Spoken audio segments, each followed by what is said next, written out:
Þá komið að októberleiðsögn fyrir fisk. Svona rétt á meðan ég stokka og byrja að draga þá langar mig til að impra á nokkrum praktískum atriðum. Það eru til rosalega margir fiskar í heiminum, rosalega margir á Íslandi einu og sér. Ég get ómögulega lesið fyrir ykkur alla í einu. Ég tengi mig inn á einhverja bylgjulengd sem að einhver hlut ykkur hópur er búinn að hópa sig inn á. Þannig að þessi lestur er fyrir þann hóp. Þetta er svona kollektiv lestur. Nú, ef þú ert ekki að tengja við merkið þitt, þá sakar ekki að kanna önnur merki, af því að við erum með mörg merki inn í stjörnukortunum okkar.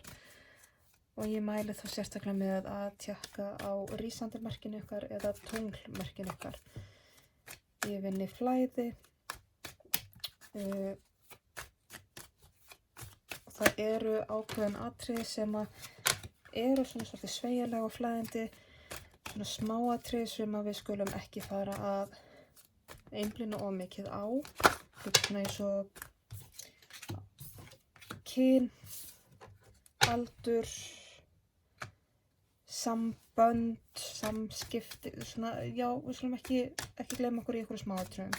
Þannig að ef að stærsti hlutur leiðsagnarinnar á við þig, hagræddu þá smáatriðunum þannig að það henti þér svona innan skynsamlegra marka, það er að segja.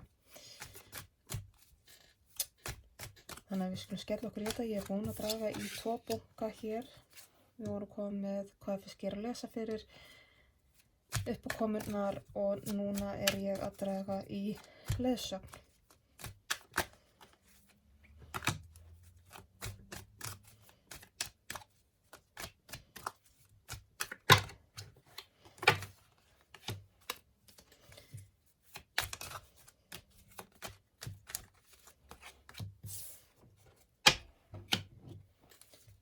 Þá ætlum ég að fá niðurstöðu eða afleiðingu.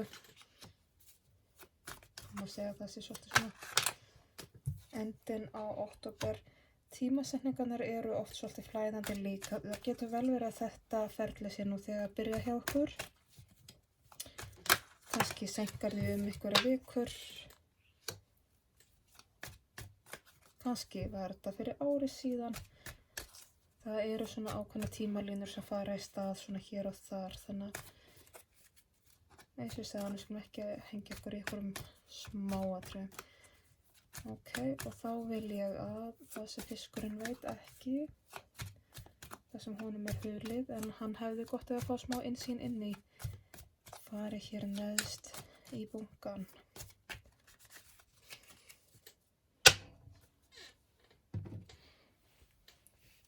Svona. Jæja, fiskurinn sem ég er að lesa fyrir. Við erum að tala einstakling sem er að vissu leyti mjög brynjaður tilfinningalega séð, svona passar svolítið upp á sitt, er svolítið þess eðlis að taka á sig mikla ábyrgð, er svolítið vanur því, hefur kannski alist upp við óþægilega mikla ábyrgð. Svona þetta er svolítið mamman í hópnum, pappin í hópnum, svo sem vanur að halda utan vinahópinn. Ekki ólíklegt að viðkomandi eigi börn og ef að viðkomandi á börn þá er hann oft svolítið svona ein með þau, svona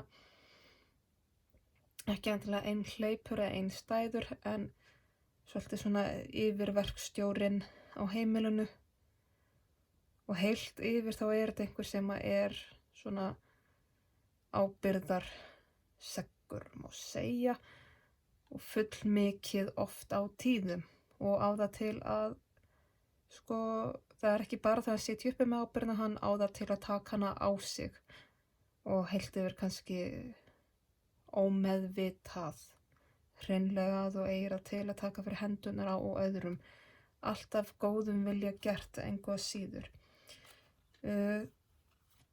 Þessi ábyrgðar-issue sem ég er rosalega mikið að tala núna, þetta er eitthvað sem er að koma upp á yfirborðið og er að ögra þér ofboðslega og þið langar engan veginn til þess að díla við það og þið langar ekki til að horfast í augu við að þetta sé eitthvað sem kannski svolítið issue hjá þér, að það svona nánast, það hægt að fara inn í svona ákveðna ábyrgðarfíkn, má segja, sem að stafar af óöryggi. Þetta svona jaðra við að vera control-freak og oft svolítið svona semistjórnunar árátta, bara því að þannig líður, það til þess að skapa öryggi hjá manni sjálfum, og það oftar en ekki það gert að algjörum góðum vilja, en þetta þvælist oft svolítið fyrir. Þetta líka styttir leiðina inn í burnout, algjör á kulnum, hvort sem á lífinu eða vinnunni eða hvað nú. Þú ert eitthvað sem búin að vera mjög brynjaður tilfinningarlega og svolítið ein á báti með ýmislegt og alls konar í lífinu. Ert svolítið svona lone wolf típan.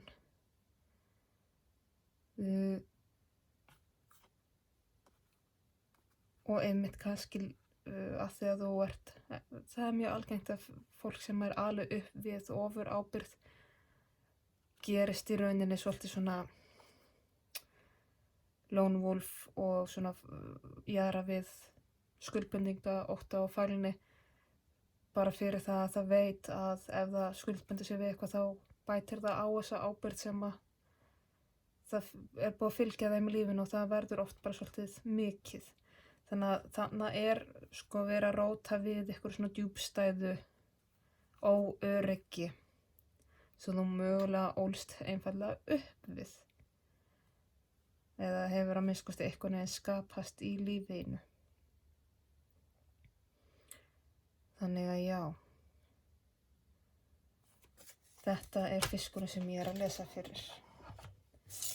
Uppákomuna núna í október. Það mikil gróska.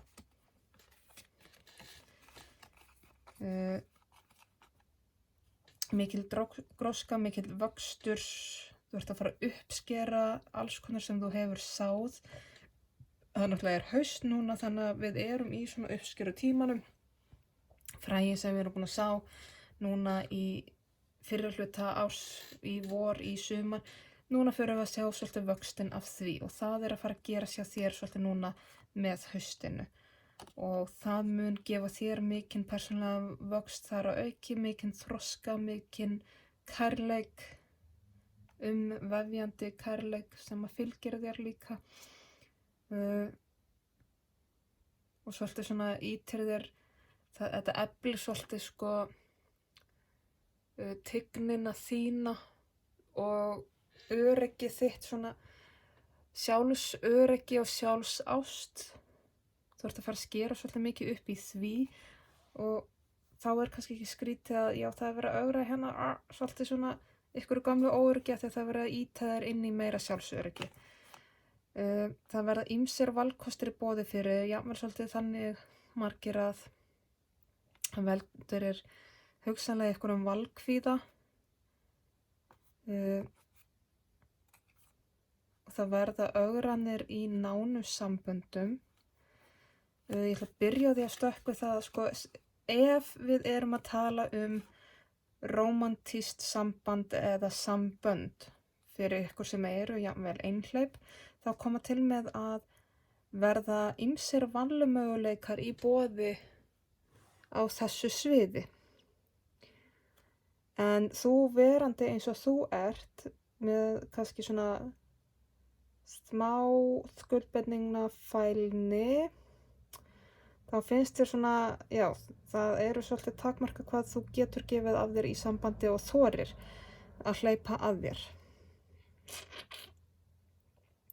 En það hérna, eins og ég segi, ef við erum að tala rómantískt samband, þá koma upp alls konar valmöguleikar sem að það hafa of mikið val hér bil heftandi fyrir þig.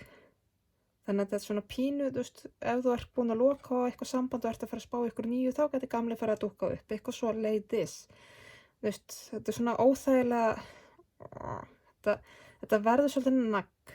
Og fyrir ykkur sem nú þegar í samböndum, þá þau kannski farin að velta fyrir ykkur öðrum valmöguleikum, ekki endilega öðru fólki per se, kannski einhverjir farnir að skoða í kringu sig eftir einhverju nýjum eða einhverjir farnir að sjá að þetta samband sé kannski svolítið íþyngjandi og aðþrengjandi og farnir að velta fyrir sig hvort það eigi að fara sko breyta til og loka á sambandi, slíta sambandi. Sambönd setja okkur ákveðin ramma sem að oft á tíðum okkur líður ekkert rosalega þægilega í til lengdar.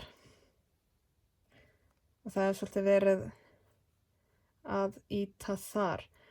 Þetta getur líka átt við annars konar sambönd, ekki bara rómantísk sambönd, heldur líka vinasambönd, fjölskyldutengsl, bönd hér og þar. Að það svona, já, við upplifum stundum eins og þau séu aðþrengjandi og förum stundum að velta fyrir okkur öðrum möguleikum. Og stundum fer líka bara að pikka í og potast hugmyndir að hvað annað geti verið í boði. En þetta eru svona helstu uppákomunar hjá þér að það verða þessi ögranir hvað varðar sambönd í lífinu og einhverju svona hræringar og svona pínu rugglingslegt. Fyrst og fremst finnst mér þetta að vera svolítið rugglingslegt fyrir þér í samböndum núna í október, en engu að síður þá ertu að fara að uppskera, sko, þetta er meira svona á persónulega fyrir þig, burt séð frá öðru fólki og burt séð frá samböndum, þá ert þú að fara að uppskera rosa vel. Það sem þú ert búin að sá, það er að fara að koma upp á yfirborðið og þú farið að uppskera akkurat það sem þú sáðir. Þannig að þetta eru tvennar uppákomur, myndi ég segja, svona helst stór uppákomur og svona þema októbers fyrir þig, minn kæri fiskur, á persónulega sviðinu, í vinnunni þinni, verklega sviðinu, tilfinningalega sviðinu líka.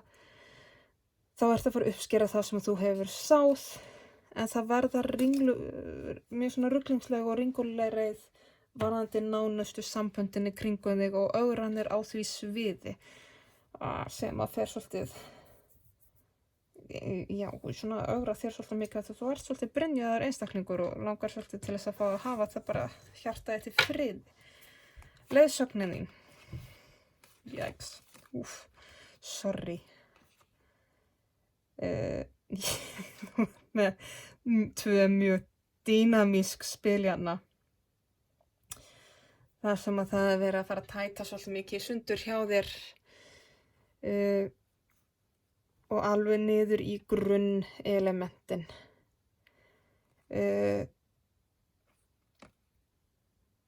Við vorum að tala hérna upphafi að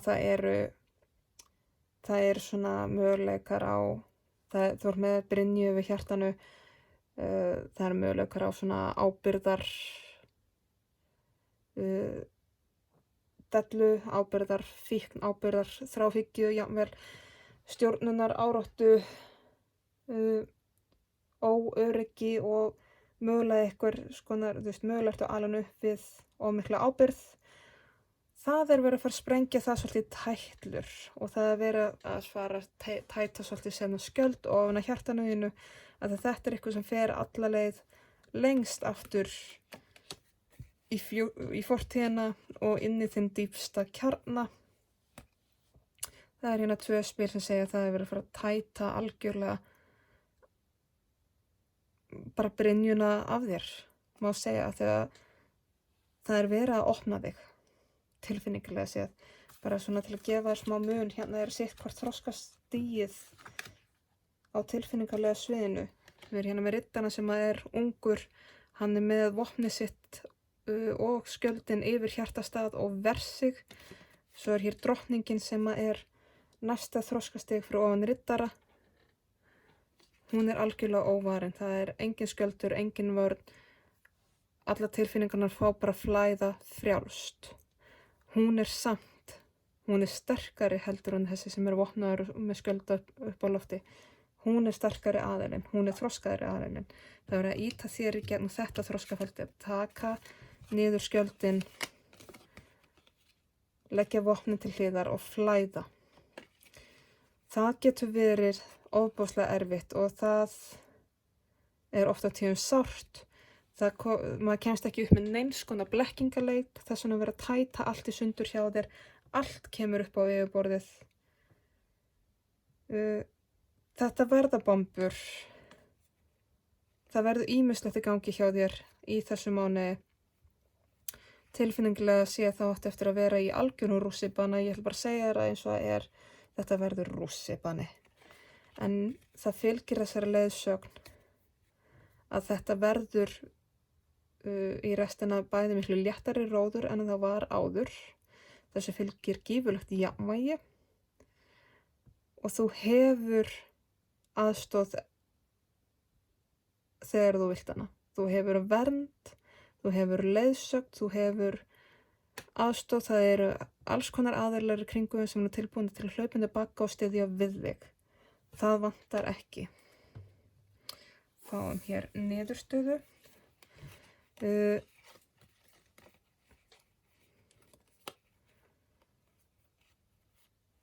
Hér er svolítið, það er verið að vinna hérna með fortíðina. Þessi 5 í sverðum segir mér að það er verið að skera á böndinu fortíðina því að það er komin tími á það. Verið að skera bæði á gamlar hugmyndir, gömul viðmið, gamla sorg, gamlar minningar og í ofanalagi verið að slíta kannski gömlu samböndum og skera svolítið á gamlar hugmyndir sem að var þvingað á okkur þar á auki. Eitthvað sem að gerði okkur svolítið brynjaðri en okkur finnst gott að vera. Þetta er 3. drottningin sem þú færð.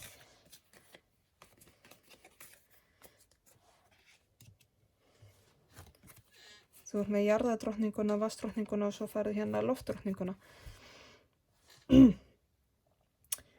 Þú ert að fara að uppskera það sem þú hefur sáð, tilfinningana þínar þurfa að fá að flæða frjálst. Þú ert með huglæga verkfærin til þess að takast á við þetta og þú ert með styrkin, þú ert með stefnuna, þú getur alveg díla við þetta. Líka þegar að þú ferð inn í svona djúptinni tilfinningana þínar, þá ertu með bæði jarðtenginguna og lofttenginguna, það er að segja móðir jörð og faðir himinn, það er bæði þér til stuðnings, tengdu þig í bæði til þess að tilfinningarna fá að flæða rétt. Þú hefur það alveg með þér. Þú þarf bara að minna þig svolítið á það og skera á gamlar hugmyndir, gömul viðmið, alls konar gamalt, gömul bönd eða gömul orð sem að sögðu þér að vera svona og hinsegin og hvað nú. Skera á það. Að þetta eru gömul sár sem þarf að heila og þú ert á leiðinni í að heila það. Það að róta við svona hjartansmálum og gömlum sárum, gömlum hjartasárum er mjög erfitt og getur verið mjög sárt og það verður sárt áfram tíma. En þetta er boð til þess að heila. Og þegar maður fer í svona hjartaopnandi ferli, þegar það er bókstaflega verið að opna og stækka hjartastöðina okkar, brjóststöðina, kærleiksstöðina í líkamanum okkar og sálun okkar, þá getur það upplifast sem sársauki af því að það verið að opna brjóstkassana okkur.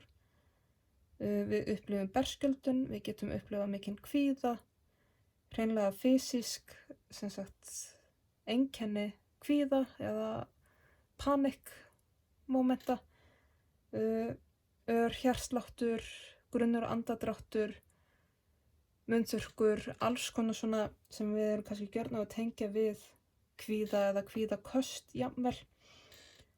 En þá er svo mikilvægt fyrir að muna að þú hefur þessa þekkingu í sjálfinu.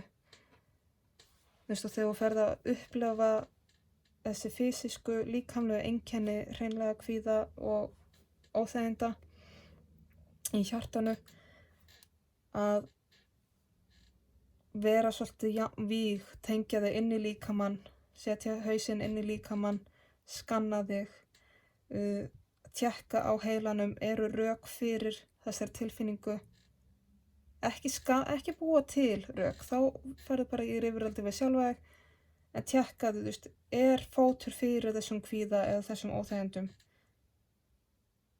Og þá finnur að nei, býtu, það engin fótur fyrir þessu, þetta er vöxturinn, þetta er hjartavöxturinn og hann getur bara verið mjög erfiður. En þú hefur alla burði til þess að fara í gegnum að þú ert mjög sterkur. Og þú ert með bæði jarðtenginguna og lofttenginguna, hjartatengingin er klárlega til staðar. Þú hefur allt sem þú þarf til þess að fara í gegnum þetta. En þetta þú ert að hreinsa upp og þroskast upp úr fortíðinni og ykkur mjög djúpstæðu sem búið að fylgja þér hreinlega alla ævi mögulega. Þess að þú veist ekki aftur, þú hefur drifið í þetta, þú hefur orkunni í þetta, þú hefur atorkuna, þú hefur vopnið sem þú þarft og þú getur alveg leyft þér að, þú hefur alveg hugar orkuna í þetta líka. Þú hefur hugrænt jafnvægi í þetta til að takast á þetta. Þú mátt alveg við því að vera varkár, tékkaðu reglulega á sjálfur þér, þú ert að fara í gegnum þetta. Ekki vaða of blint út í verkefnin eða ekki, þú veist, hugsaðu þig alveg tvisvar áður og gera nokkuð skapaðan hlut. Passaðu líka hverjum þú hleypir að þér, þú ert að fara inn í svona viðkvæman stað og svona opinn stað, þá þarftu að vera varkár á það hverjum þú hleypir að þér og hverju fá að tala við þig svolítið, þú veist, ekki hlusta endilega á hvaða rödd sem í kringum þig. Þannig að það fyrst og fremst þetta, þannig þarftu að passa hverjum þú hleypir inn í hausinn þinn, höfuðið þitt, hugað þinn, hvaða raddir fá að bergmála þar inni. Vertu duglegur að skanna sjálfa þig, leita inn á við naflaskoðunin og einmitt vega og meta hvar er ég staddur eða stödd núna tilfinningarlega, andlega, líkamlega, er ég í núvitund, er ég í líkamanum. Þú þarft að æfa þig rosalega í þessu og vera á staðnum. Þetta að fara að gefa þér óbúðslega mikla hamingju og mikið að tækifærum að þú svona fáránlega góð tækifæri og fáránlega mikla hamingju, svona draumórakennt ástand hreinlega, þú veist. Þetta spil svona, ég lýsi alltaf sem fáránlega gott, svona too good to be true, þú trúir því ekki, þið ótrúlega heldur fyrir þetta gæti verið svona gott. Og þetta hluti af endurfæðingarferli hjá þér. En þú ert að taka þetta gamla, gera þau upp, skilja við það til þess að skapa rými fyrir eitthvað nýtt. Og þetta endurfæðingarferli, það að deyja getur verið erfitt og það að fæðast alltaf erfitt. Við fæðumst öskrandi og grátandi góðri ástöðu. Þannig að þú veist, það ekki skrítið að þér finnist þetta vera erfiður tími núna. Þú ert í miðri endurfæðingu. Og það bara oft á tíðum mjög, mjög sársaukafullt og mjög erfitt. En það gerir manni svo gott þegar í lengri tíma litið. Fáum dýptina í þetta, nokkur spil á hvaða fisk ég að lesa fyrir.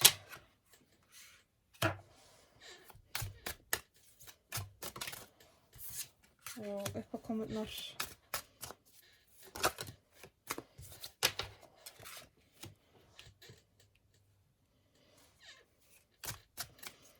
Leiðsögnina.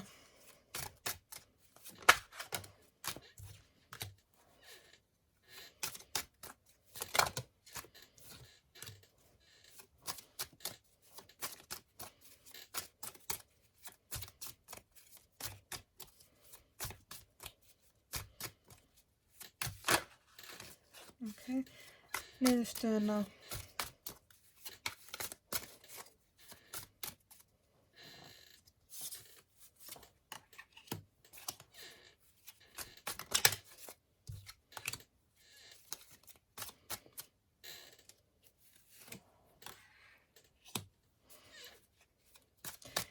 svo vil ég að það sem er fiskunum hulið, það sem hann veit ekki en hefði gott að fá að vita eitthvað smá væri neðst í stokkinn. Takk fyrir.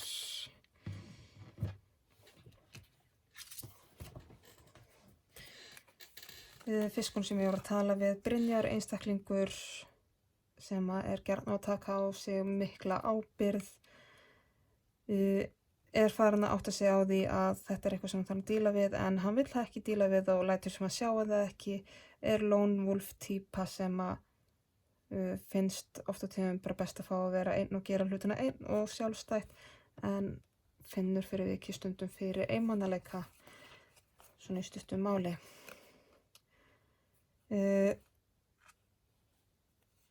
Þú ert að taka eins og ég orðaði það núna þá ertu kannski farin að átta þig á því og þú þarft að díla við þetta þótt þú viljir ekki, þig langar svo ekki en þú veist núna að þú þarft eiginlega, bara so sorry. Fyrir vikið ertu farin að taka stefnu í einhverja ákveðna átt sem að hræðir þig og það er mikil óvissa hvað kemur upp úr því og hvað kemur út úr því. Hvort að það er þessi, þú þarft að fara í einhverja ákveðna stefnu og þú ert að velta þig fyrir hvort þú treystir þér til þess, hvort þú sért með allt sem þú þarft til þess að fara í þetta ferli og svona alveg á mörkunum að þora, ert farin að leita svolítið afsökunarbankann, finna ástæður fyrir af hverju þú getur ekki, ætlar ekki, gætir ekki, hefur ekki tíma fyrir að gera þetta núna. Eins og ég segi, þetta er svona, já, þú ert farin að leita þér að afsökun til þess að gera þetta ekki. En þú veist eiginlega þú þarft að gera þetta.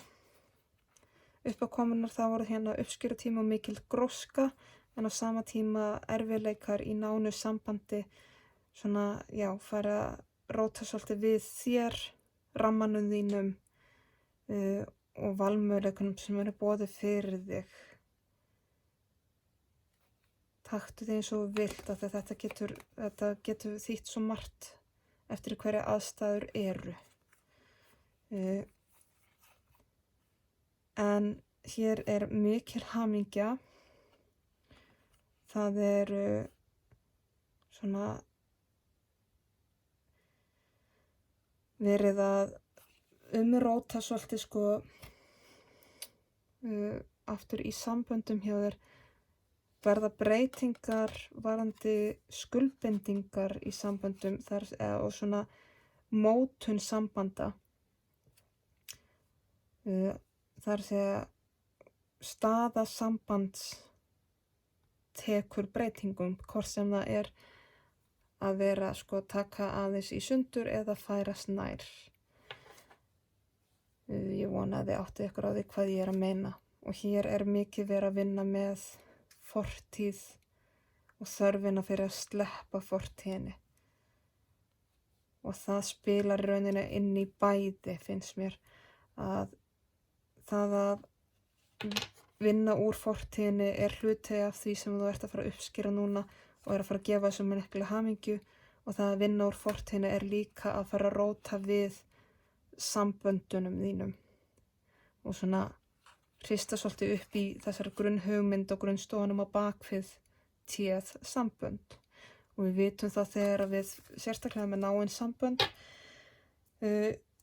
parsambönd, hjónabönd, náin vinasambönd, fjölskyldubönd, þegar við rótum í grunnunum hjá okkur sjálfum og gerum breytingar á sjálfinu, líka jákvæða breytingar, það ögrar samböndum og það getur róta svolítið við og það er þetta umrót sem er svolítið kannski fyrir að gera vart við sig. Leiðsögnin vorum búin að tala hér, vera ítæður inn í vera að fara að tæta utan að þér svolítið brynjuna, vera að róta upp bara alls konar fortíða drullu, ég ætla bara að segja nákvæmlega eins og það kemur til mín. Þú hefur alla þá aðstoð sem þú þarft og þú getur farið þetta á fleigi í ferð og blússandi siglingu og það er verið að biðla til þín og setja í það ferli að tæta svolítið vopnin og brynjunar utan að þér og leyfa þér að flæða flæða tilfinningarlega svolítið opnara og í meira flæði, minni stjórn, meira flæði.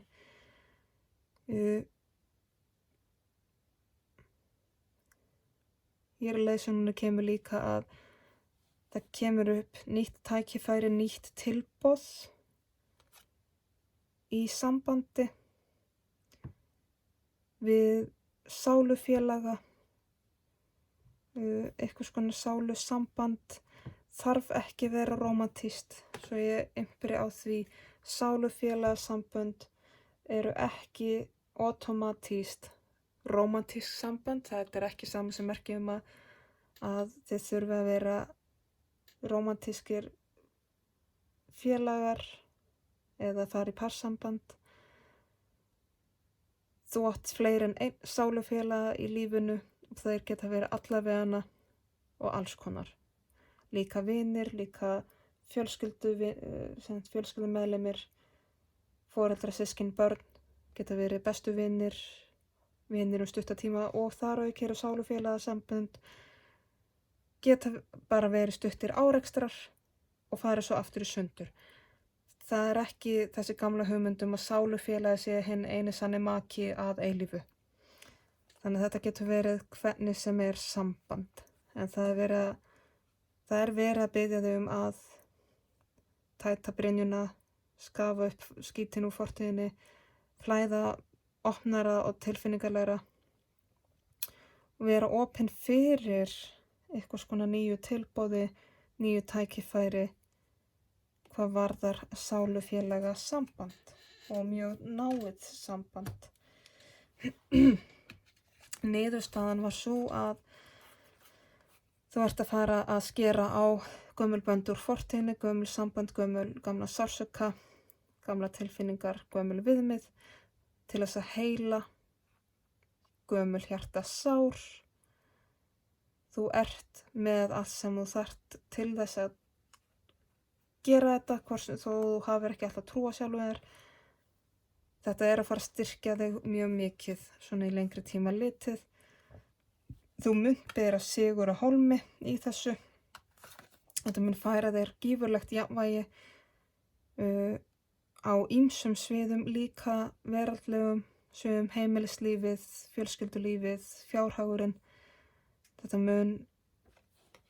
er mikið örlæti í þessu og þetta er svona, þú verður verðlaunaður fyrir erfiðisvinnuna.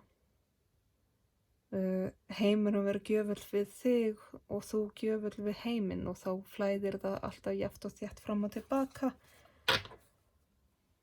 Örlögin eru að taka til sinna, ráða og skipta sér af þér, hvort sem þið líkar það betur eða verð. En það er verið að þú er komin á einhvern stað í þínum örlaga þræði eða örlaga hringrás hjóli, hvað sem þú vilt kalla það. Og það er verið að kippa í þig. Undir það sem þú veist ekki er að, já, það eins og ég sagði, þegar að þú getur farið að vera gjöfull við heiminn og heiminn gjöfull við þig, þá fer þetta að flæða allt í aft og þétt. Og það er svolítið þessi hlutskipti sem fara að vera svona svolítið fram og tilbaka. Þetta er svona endurnýjun samninga á milli þín og alheimsins. Þú ert búin að sá ýmsum fræjum, þau eru búin að skjóta rótum, gerjast og spíra undir moldinni og eru farin að potast upp og þú ert farin að sjá afraksturinn.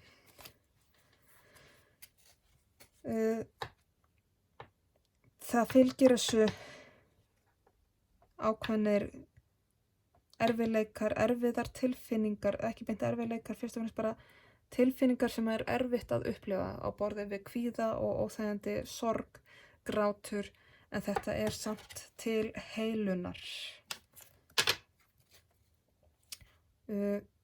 Freistingin til þess að fara aftur í gamla munstrið er alltaf til staðar. Freistingin til þess að halda sig inn í þægindarammanum er til staðar og óttinn við ég get ekki, ég kann ekki, ég er ekki nógu og eitthvað svoleiðis.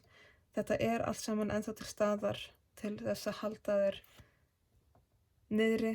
Þú veist, það er alltaf, þú veist, það er ákveðið öryggi innan þægjandarammans þó hann sé alltaf þröngur fyrir okkur, líka þó hann sé okkur ekki heilbrigður, þó að það væri heilbrigðara fyrir okkur að stíga út úr þægindarammanum og dreifa meira úr okkur, þá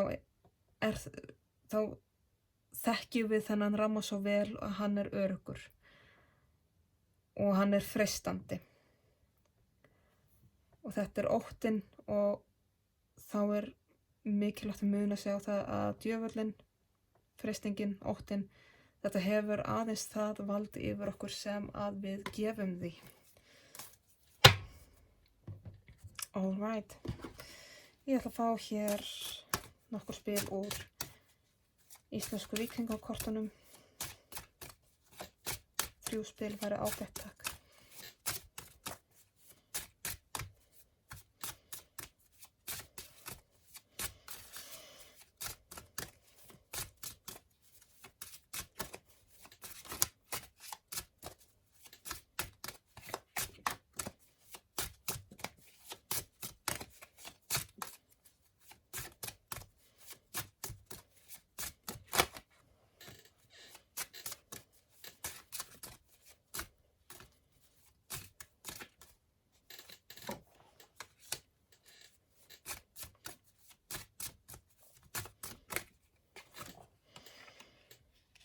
Ok, þetta er mjög viðeigandi spil miðað við restina af lestrinum.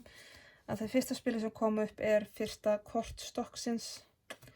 Það er spilið Hjálmur sem er sigur, sem er algjörlega í samræmi við allt ferli sem ég hef búin að vera að tala um. Þú ert núna að fara inn í uppskerutíma og þar sem að þú munt sjá svolítið afraksturinn af því sem þú ert búin að vera að gera síðasta misserið, síðasta mánuði, síðasta hálfa árið eða svo finnst mér. Ekki taka tímasetningunni heilagri. Þú ert svolítið að sjá afraksturinn af uppskeruninni og þetta er líka áminningum að þú munt halda áfram að sigra á þessari vegferð eða heldur áfram. Þú fær hérna líka kortið Brynja sem að táknar tilfinningarnar þínar og brynjuna sem þú ert búin að setja þar yfir. Þetta er það sem við ræddum strax í upphafi varðandi það að vera brynjaður einstaklingur tilfinningarlega og þetta er köllun á það að taka þessa brynju í burtu. Örlögin koma hér upp fyrir miðju sem eru örlögin. Það er að segja eins og ég sagði, örlögin er að taka til sinna ráða og skipta sér að þér. Þú ert komin á þann stað í hjólinu þínu eða þræðunum þínum að örlaganornirnar farin að skipta sér að og þær taka tillit til fortíðanar, þær taka tillit til nútíðanar og framtíðanar og tvinna það allt saman. Þegar að þetta spil kemur upp í víkingakortunum þá er reglan svo að maður dregur annað og ég ætla að gegna því og því fylgir spilið Víkingaskip sem táknar landkönnun. Landkönnun getur verið allavegana, bæði fysiskt, getur táknað flutninga, breytingar á heimili, ferðalag, en þetta getur líka verið ferðalag hugans, andans,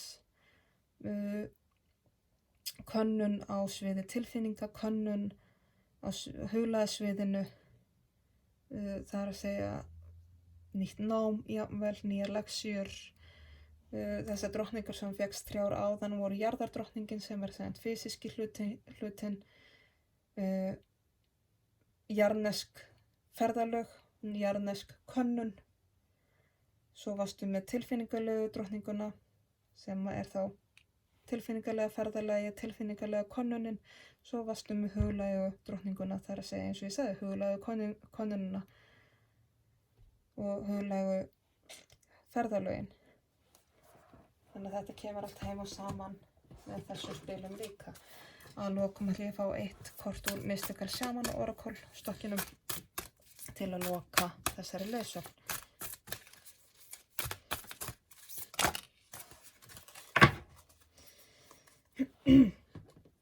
Það er kort 5, 10 og 1 sem er The Staff eða stafurinn.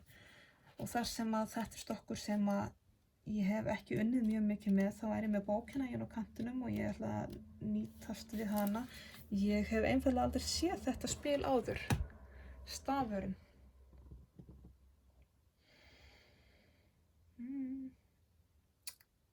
Stafurinn er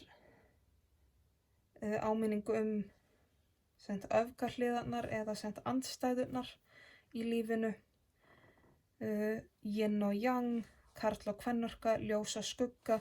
Þetta má segja hið dínamíska vegasalt, að við þurfum að leitast við að hafa jafnvægi á báðum hliðum, reyna að fá þetta til þess að vera svolítið jafnt og minna okkur á að það er ekkert sem heitir svart og hvítt eða annarkvort eða, þetta er alltaf svolítið flæðandi. Við höfum alveg við því að minna okkur svolítið á það að það er ekki sérlega heilbrigt að vera alltaf öðru hvorum megin. Það er mikilvægt að minna sig á að, þekkja báðar hliðar en ekki ætlast til þess að hlutinni séu alltaf annað hvort eða. Treystu innri viskuðinni og taktu fyrsta skrefið inn í ferðalagi sem að hjartað þitt er nú þegar búið að hefja. Notaðu mátt stafsins til þess að sameina allt sem að virðist vera aðskilið, til að finna þetta viðkvæma jafnvægi á milli vilja og eftirgjafar. Það er að segja, eins og ég segi, finna jafnvægi á milli öfgana, milli pólana má segja, og einmitt líka finna jafnvægi á milli þess að keyra sig áfram á viljanum og drifinu en á sama tíma gefa eftir inn í ferlið og vöxtinn og þroskan. Og með þeim orðum ætla ég að ljúka þessari leiðsögn. Ég vona að þessi skilaboð rati til þeirra sem að þurfa á þeim á að halda. Ég vona að þau komi til góðs, nýtist og hjálpi þeim sem að þurfa þau. Ég þakka kærlega fyrir mig og ég þakka áheyrnina. Takk fyrir.